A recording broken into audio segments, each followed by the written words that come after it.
Vahel on nii, et just siis, kui saabuvad kõige ideaalsemad talveilmad, vaatab sulle kalendrist vastu terve nädalajagu kohustusi. Visioonid talveööst ja praksuvast lõkkest tuleb kibeda klombina alla neelata.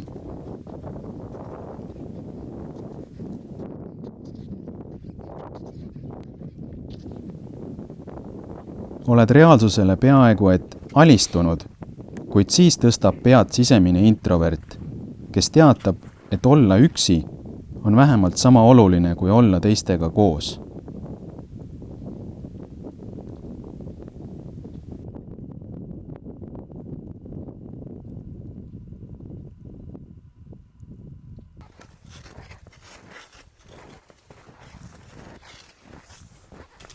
Märkamatult ongi olukord saanud vastupidiseks.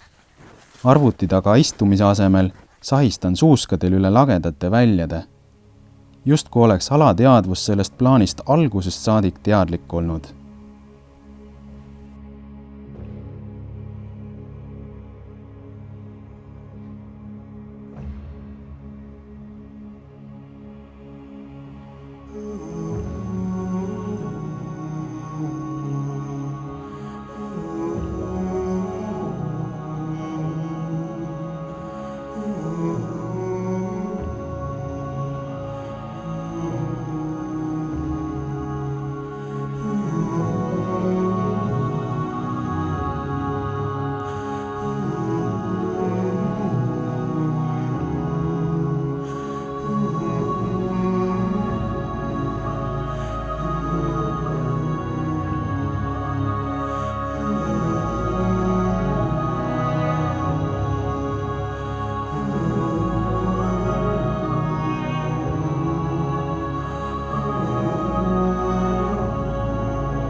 Need mahajäetud kohustused, mis enne teemonitena mu õlgadel tantsisid, kaovad öös põlevat lõket vaadates tühjusesse.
Hommikul ärgates mõistan, et tegelikult polegi sellistest äkilistest väljalülitustest midagi katki ja elu läheb edasi.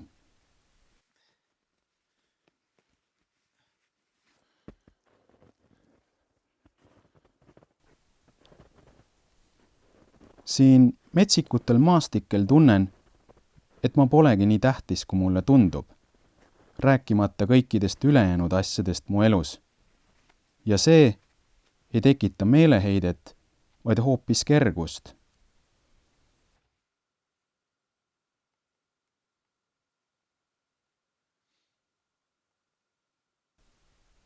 Igatahes loodan, et see enesekeskne introvert minus nõuab ka edaspidi ajutisi eemaldumisi, kas või üheks ööks. Nii olen palju parem sõber iseendaga ja kõikide nende inimestega, kes on minu ümber.